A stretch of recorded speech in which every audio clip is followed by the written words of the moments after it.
예수님을 사랑하는 그 여인들은 벌써 무덤 앞에 가까이 이르렀습니다. 부지런을 떨며 그 안식일에 모든 것을 준비해 놨다가 그리고는 안식일이 지나자마자 예수님의 무덤으로 그들이 준비한 향품을 가지고 왔습니다. 그것만 보더라도 정말 이 여인들은 예수님을 진심으로 사랑했구나 하는 것을 느낄 수 있습니다. 이들이 근심했던 것은 그 무덤을 이미 다 보고 갔기 때문에 그 무덤을 막아놓은 그 큰 돌을 누가 굴릴 수 있을까? 그게 걱정이었어요.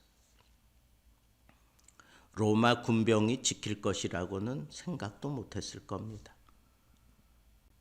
그런데 이들이 그 무덤 앞에 도착했을 때에는 돌이 이미 굴려졌고 무덤이 열려 있었습니다. 이 여인들이 급히 그 무덤으로 들어갔는데 오른쪽에 한 청년이 긴 옷을 입고 이 여인들을 맞이합니다. 그리고는 이렇게 얘기합니다. 너희가 십자가에 못 박힌 예수를 찾는구나. 너희가 십자가에 못 박힌 예수를 찾는구나. 오늘 이 말씀에 주목하시기 바랍니다. 십자가에 못 박힌 예수를 찾는구나. 이 얘기는 이 청년, 이 천사가 얘기하는 의미는 뭐예요? 십자가에 못 박힌 예수, 너희들이 죽었다고 생각하고 찾아온 그 예수, 그 예수와 함께 그 시신에 향품을 발라주며 펑펑 눈물을 흘려야 하는 그러한 모습으로 찾아온 그들에게 너희가 십자가에 못 박힌 예수를 찾는구나 라고 얘기를 하고 있습니다. 이 말씀은 성경을 읽는 저에게도 아주 강렬하게 와 닿았습니다. 십자가에 못 박히신 예수, 여기서 찾아야 할 게 아니라는 거예요. 이미 예수님께서는 그의 사랑하는 제자들에게 몇 차례에 걸쳐서 내가 죽을 것이다. 그러나 3일 만에 부활하겠다라고 하는 사실을 분명하게 얘기를 했습니다. 이 천사도 그런 의미에서 얘기를 하는 겁니다.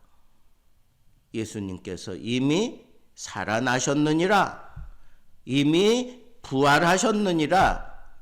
그러니까 저 큰 돌이 굴려졌고 이 무덤에 계시지 아니한다. 그런데 어찌 무덤에서 십자가에 못 박힌 예수를 찾느냐라고 그렇게 천사가 얘기하는 겁니다. 우리들은 부활하신 예수 그리스도를 믿어야 합니다.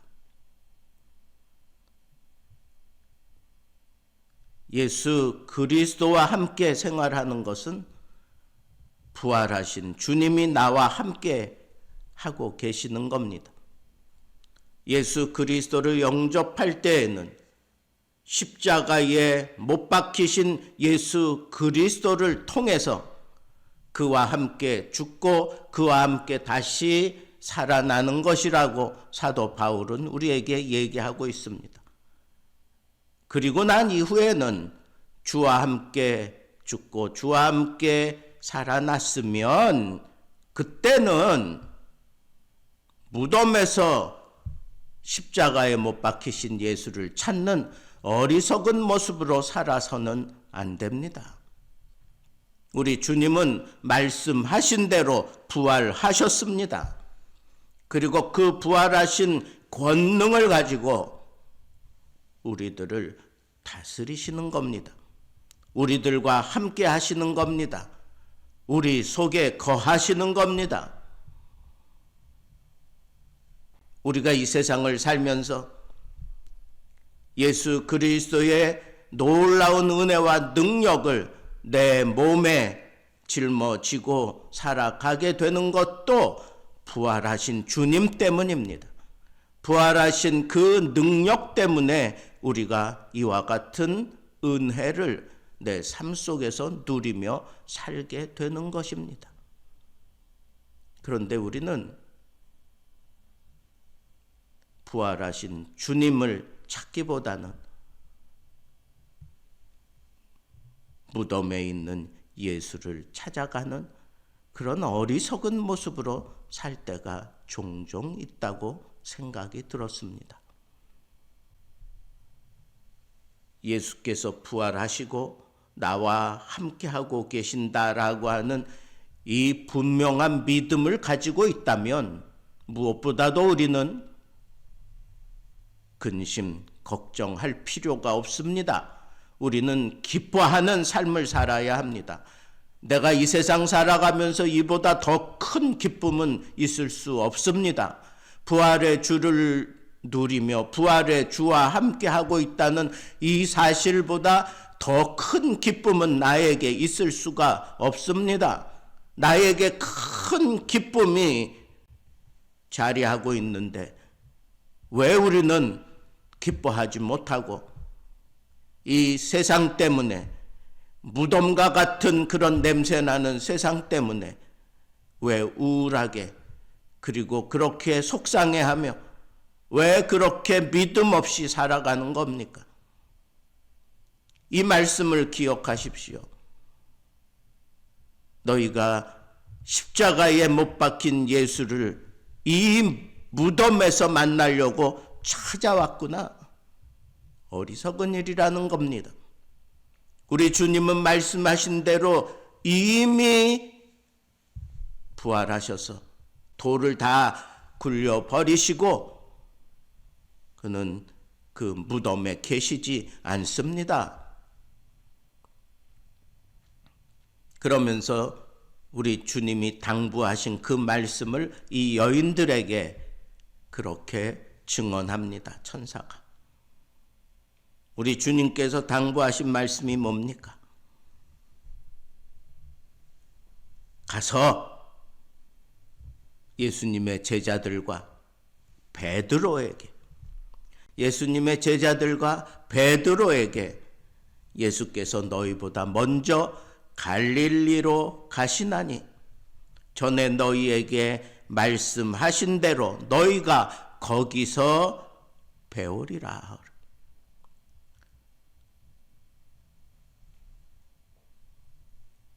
이 사실을 안고 여인들이 쫓아갑니다.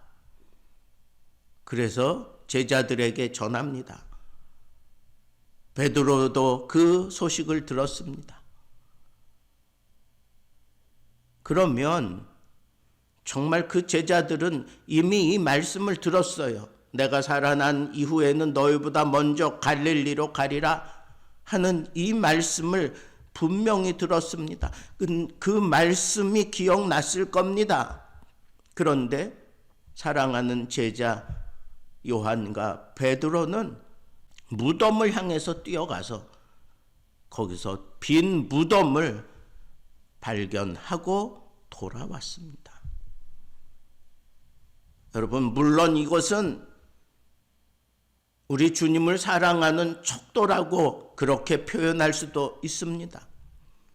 여인들이 일찍 향품을 준비해 가지고 와서 그들이 눈물과 향품을 예수의 몸에 쏟아 부으며 그 사랑을 다 표현하고 싶었던 것과 예수가 무덤에 없다고 하는 이 사실을 전에 듣고 너희보다 먼저 갈릴리로 가리라고 하는 이 말씀을 분명히 전에 들었으면서도 불구하고 베드로와 요한은 빈 무덤을 확인하러 뛰었습니다. 물론 그들이 정말 주님을 사랑하는 마음이 있었으니까 그를 확인하기 위해서 뛰었습니다. 정녕 요한도 베드로도 주님을 사랑하는 마음으로 예수 그리스도의 무덤을 향하여 뛰어갔습니다. 그러나 잘못됐습니다. 거기서 예수를 찾을 게 아니었습니다. 거기서 주를 만나려고 하는 생각을 해서는 안 되는 겁니다. 왜? 말씀하신 대로 살아나셨으니 말씀하신 대로 내가 갈릴리 가면 거기서 기다리면 주님을 만날 수 있을 것이다.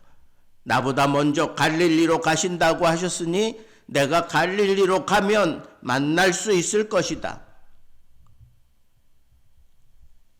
얼마 지나고 나서 제자들이 갈릴리로 갑니다. 그러나 갈릴리로 가기 전에 부활하신 주님을 그들의 그 다락방에서 두 차례나 거듭 만납니다. 우리 주님은 정녕 이 제자들을 갈릴리에서 만나기 원했습니다. 그런데 이 제자들은 이런 부활의 사실을 확인하면서도 갈릴리로 가지 못했습니다. 그들은 여전히 두려워서 다락방에 숨어 있었습니다. 여러분, 우리는 예수 그리스도의 부활을 믿는 사람들입니다. 부활의 주님께서 지금 우리와 함께 하고 계십니다. 이 사실을 믿는다면 우리는 더 이상 두려움에 사로잡힐 필요가 없습니다.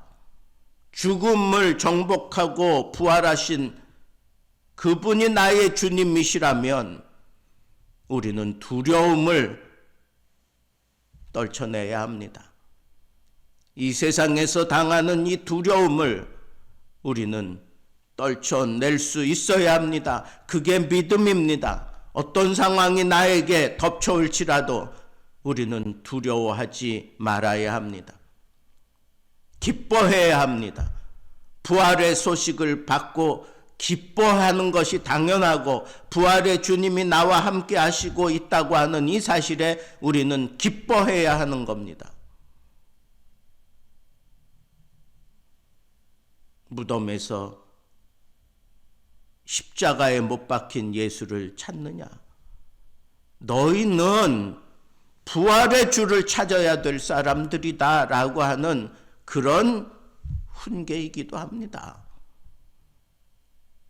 예수 그리스도를 만나고 난 이후는 우리는 부활의 주님과 함께 하는 겁니다.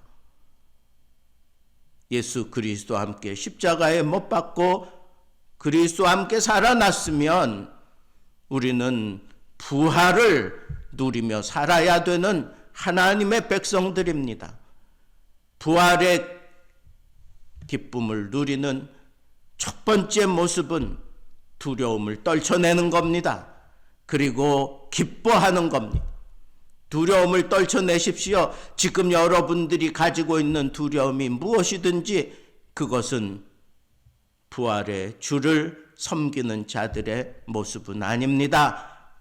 두려움을 떨쳐내고 기뻐하십시오. 이보다 더 큰 기쁨이 내 생애 가운데 있을 수가 없습니다. 부활의 주님이 나와 함께 하십니다.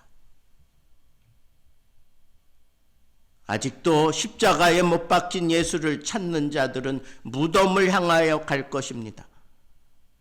부활하신 주를 찾는 자들은 두려움을 떨쳐내고 기쁨으로 사는 겁니다. 마지막 한 가지 더, 부활하신 주를 우리가 믿는다고 하면 우리는 갈릴리로 가야 합니다. 무덤이 아닙니다. 갈릴리로 가야 합니다. 우리 주님의 말씀대로 사는 겁니다. 주님이 이미 하신 그 말씀대로 사는 겁니다. 우리 손에 쥐어진 이 말씀대로 살아가는 것, 이것이 바로 부활의 주와 함께 살아가는 모습입니다. 말씀하옵소서, 종이 듣겠나이다.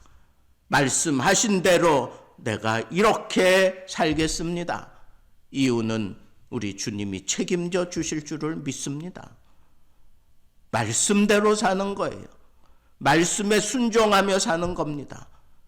이게 부활의 주를 만난 사람들의 삶의 모습입니다. 궁극적으로 말씀이 우리에게 요구하시는 것이 무엇입니까? 사명을 가지고 살라는 겁니다.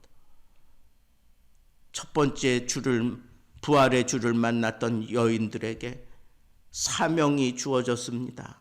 제자들에게 가서, 특별히 베드로에게 가서, 주가 살아나셨다. 너희보다 먼저 갈릴리로 간다. 이 소식을 전해야 되는 사명을 주신 것처럼 부활의 주를 모시고 살아가는 자들에게는 이 사명이 있습니다. 예수 그리스도께서 인생들을 위하여 죽으셨다. 그러나 그는 살아나셨다. 우리 주님이 이제 다시 오셔서 우리들을 천국으로 이끌어 가실 것이다. 이것이 부활의 주와 함께하는 자들의 메시지입니다. 너무너무 단순한 메시지지만 그 메시지에 힘이 있습니다. 능력이 있습니다. 왜? 부활의 주가 함께 하시기 때문입니다. 사명을 붙들고 사는 것, 그게 바로 부활의 주와 함께 살아가는 모습입니다. 특별히 여기 베드로를 지목하는 이유가 뭘까요? 그 누구보다도 다운되어 있을 그 베드로를 우리 주님이 생각하시는 거라고 생각합니다. 제자들에게만 얘기하고 그 제자들에게 얘기할 때에도 베드로가 나는 주를 부인한 사람인데 내가 이 자리에 있어도 되나? 내가 저들과 함께 할 수 있을까? 우리 주님이 그런 거 다 아신다는 거예요. 베드로의 마음과 그 성격과 그 제자들 이 모든 상황을 다 아시니까 부활의 주는 모든 제자들에게 가장 적합한 모습으로 오셔서 그들 모두를 다 한꺼번에 쌓고 이 부활의 기쁨을 나누고 부활의 소식을 전하라고 우리에게 말씀하고 계시는 겁니다. 우리는 부활의 주와 함께하며 부활의 소식을 증거해야 되는 사람들인데 누구보다도 나를 너무너무 잘 아시는 주님이